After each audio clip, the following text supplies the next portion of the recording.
歡迎收睇家視台擴闊國際視野，深入剖析時事。我係主持人黃善勇。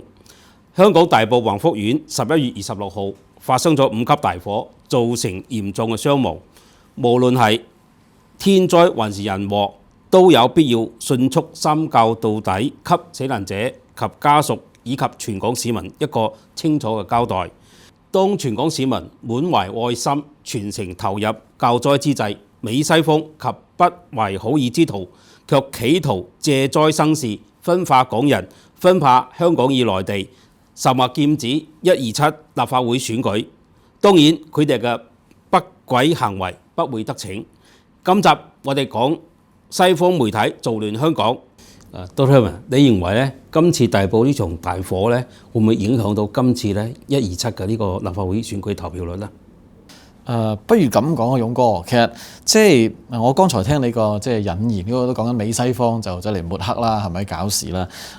我倒不如用一個反轉嘅角度去睇呢件事。其實外國點樣睇？即係如果佢哋有火災，影唔影響佢哋嘅選舉先？嗱，如果你望下嘅話咧，其實歷史上面咧有3單好大單嘅事件喺美國發生過，都係影響選舉嘅。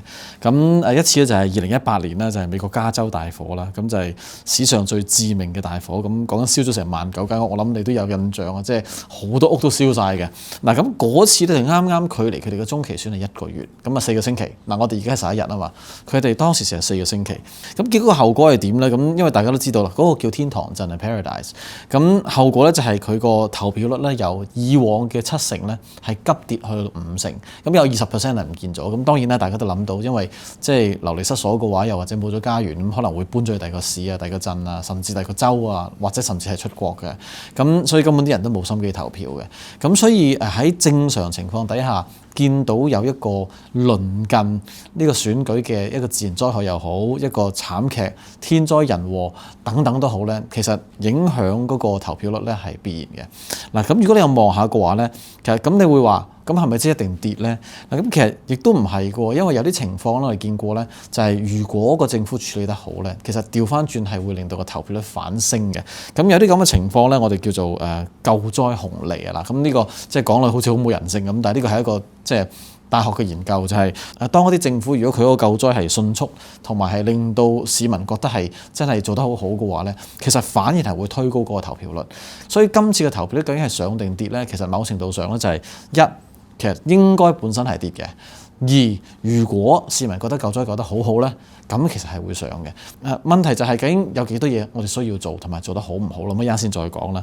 咁當然咧，除咗我剛才講嗰個大火之外咧，其實美國都試過啦，唔單止2018年啦，2020咧就係輪到加州史上最大場火啊！咁就當時咧就係即係超過100萬英畝嘅地咧就燒咗嘅。嗱，咁當時咧距離總統大選咧就1個月左右。咁大家都會諗到啦，呢啲情況咧啲人就會講個議題問題，即係究竟點解會導致咁大場火啊咁樣？咁就唔係嗰個救災問題，而係究竟處理得好唔好？嗱，有少少似我哋今次宏福苑嘅呢個情況，即係好多人都講緊究竟係網啊定係竹棚啊？究竟係4分鐘嘅阻燃啦，定係你係永遠燒唔着先叫阻燃啦？嗱，呢個咧就有少少似美國呢一次嘅，佢當時先係搞到成個投票咧就變成一個議題嘅爭拗。咁當然咧，亦都係影響咗嗰個投票率。所以如果我哋就咁講話，即係美西方走嚟抹黑我哋嘅話咧，其實倒不如我哋調翻轉去諗，就係其實我哋嘅市民唔係咁熟悉投票嘅玩法。實際上投票，當你見到呢啲情況，只要美西方咁樣講，你就以為好似係真咁。但係根本全世界撞到天災人禍或者係慘劇發生嘅時候，投票率都必跌嘅。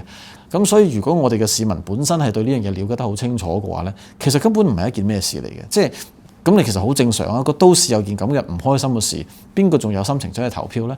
跌係正常嘅，唔需要抹黑，根本就係跌。所以講翻轉頭咧，你會發覺美國自己當佢遇到災害嘅時候，佢都的而且確個投票率係會急跌嘅。但係佢就攞呢樣嘢嚟笑人哋，講到好似係人哋先會急跌，佢唔會急跌咁。呢個我哋一定要懷疑嘅。如果唔係咧，我哋好容易會俾人抹黑嘅。勇哥啊，咁你喺其他媒體上面咧，你見到即係美西方係點樣又抹黑我哋今次嘅，即係利用呢一個火災抹黑我哋嘅呢個選舉咧？今次呢個大埔宏福苑呢場大火咧，無論係天災定係人禍咧，其實整個呢個建造業啦、從業人員，包括埋地產商、包括政府，都需要一個好迅速，唔好再拖嘅一個檢討。咁我好開心見到呢幾日咧，有間好大嘅地產公司咧，佢已經喺嗰個建築地盤嗰度念足告示，如果一旦發現咧有帶煙包入去地盤咧，即炒，而且咧入咗黑名單，永遠唔會落藥呢個建築工人。我覺得呢一招係好好嘅，治亂晒咧一定要用重典先至得嘅。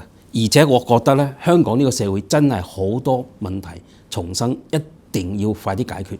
尤其係香港咧咁發達嘅社會，同埋咧地產商賺得咁多錢，即係每一年個地產成交又好，起樓又好，已經係全世界之最咧。點解唔去檢討下自己？即係喺建築過程之中，或者係維修過程之中，有啲咩需要改進嘅地方？例如今次有啲人都將嗰個竹棚問題都攞出嚟。點解唔去迅速地去解決呢？淨係2000幾個呢個搭棚工人或者係棚業工人都可以好快地進行呢個所謂轉型啦，即係培訓之後再轉型。另一方面我都見到呢，即係頭先我哋講到呢個西方媒體呢，其實喺今次嘅報導之中，我覺得好多呢係叫做司馬昭之心喺度搞緊事嘅。我舉個例子呢。2025年12月5號咧 ，BBC 中文記者叫做余美霞同埋鄭佩珊有篇報導叫做《香港宏福苑大火，兩字之差的獨立委員會能否滿足訴求》。嗱，簡單講，即係政府已經宣布要成立一個獨立委員會調查，佢話鬧咗2個調查就爭好遠嘅，跟住又揾到一啲之前嘅所謂嘅反對派嘅人士嚟進行解讀呢件事。我覺得呢個係真係雞蛋入面挑骨頭啦，呢個第一個。第二呢，我就覺得好奇怪，佢點解要喺 BBC 要喺個報導之中咧強調咧呢場火係1997年香港主權回收以來第2單嘅大火，即係唔係話成日添足，係有意嘅嚇，即係好似話港英政府、港英時代就唔會發生呢啲大火。對唔住，喺回歸之前嘅1年咧，1996年就曾經發生嘉里大廈大火，大家都記憶猶新啦，彌敦道啊、佐敦道交界嗰場大火。更加唔好話100幾年前喺呢個跑馬地呢個馬場嘅大火，燒死600人嘅。咁所以呢啲咧就我覺得係真係多餘，係專登有心搞呢啲嘅。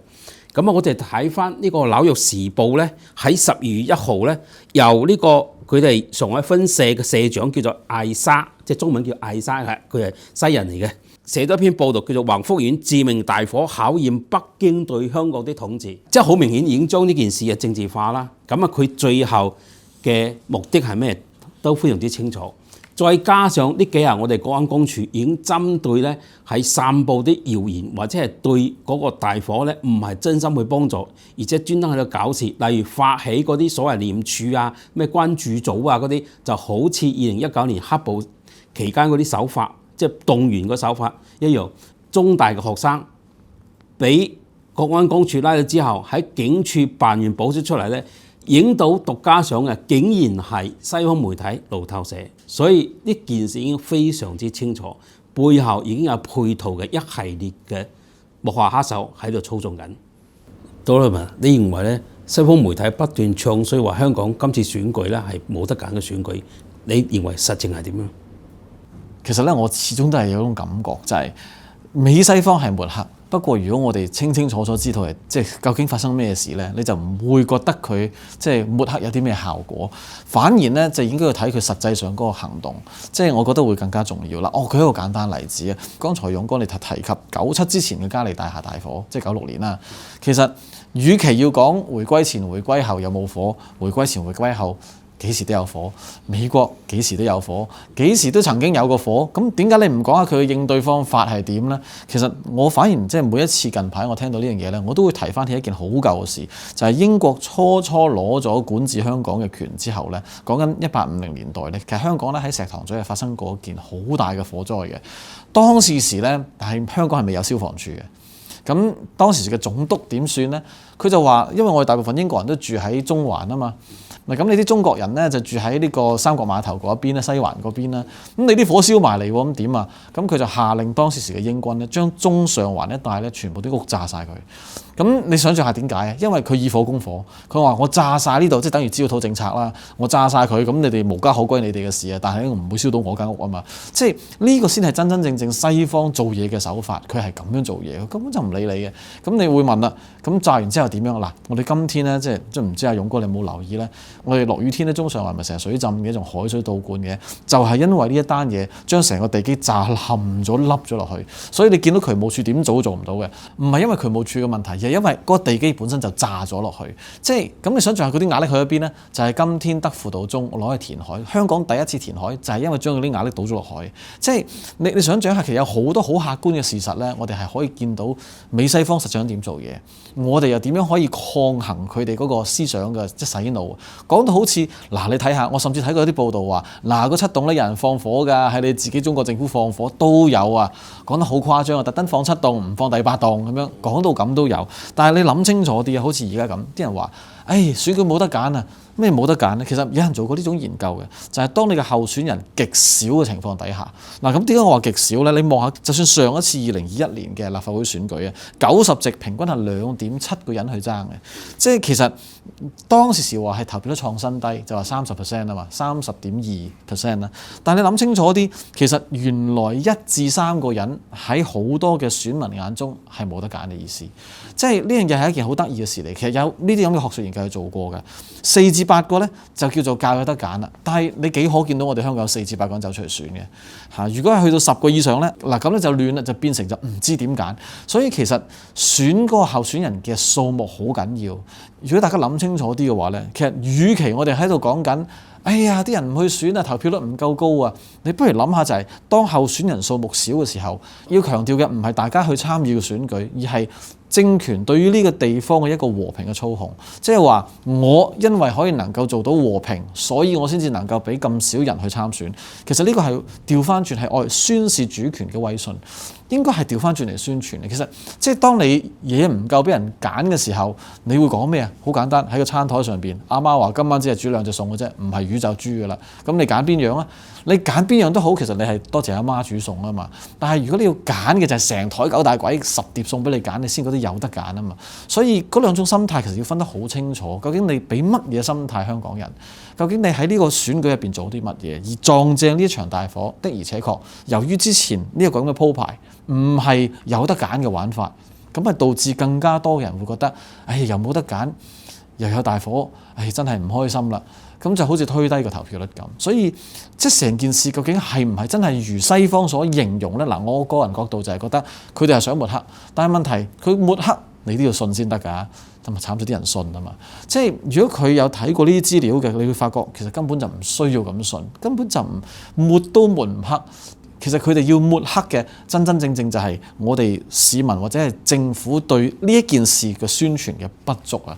即係令到市民以為佢冇得揀，以為唔開心，以為點。政府做咗好多嘢㗎。你望下當年英軍做乜嘢？佢炸咗你間屋啊！勇哥啊，咁你會點樣睇嚟緊嘅12月7號嘅立法會選舉？同埋你會點樣呼籲我哋嘅市民做啲乜嘢呢？對於呢個127嘅立法會選舉呢，呢個係非常之重要。我哋都見到咧，今次嘅選舉咧，可以話上一屆舊嘅呢個立法會委員咧，有1/3係篩咗出去，或者唔選，或者各種原因啦，要重選嘅。所以可見咧，其實今次你從報名、從各方面嘅動員、宣傳各方面都睇得出咧，其實係競爭好激烈嘅。競爭好激烈背後嘅原因咧，就好簡單嘅，就係一定要你啲立法委員咧，即係喺上一屆你如果表現得唔好，或者唔夠好，或者知名度唔夠高，你自然你就應該退位讓賢。所以今次咧，我哋選舉就係叫做選賢與能。咁呢個好重要。投射翻今次嘅大火咧，我哋選出嚟嘅議員咧，就係將來一定要監督政府各種施政，包括埋即係類似呢啲大火之後嘅善後工作啊，或者係檢討我哋需要或者呢個城市需要改進嘅地方。所以呢個非常之重要嘅。咁西方媒體佢一路咧不斷抹黑咧，其實佢個套路咧其實都可以話好簡單，好容易睇得出嚟嘅。咁我哋都見到佢哋係點咧？佢哋今次就算國安公署拉咗呢啲人咧，其實背後咧以前都有往績嘅。例如呢個曾經俾人 DQ 咗嘅呢個前屯門區議員呢個張錦雄，咁啊佢本身咧佢亦都係呢個社民聯嘅成員，亦都係支聯會嘅成員，而且咧以前係好多搞事犯法嘅記錄都歷歷在目嘅。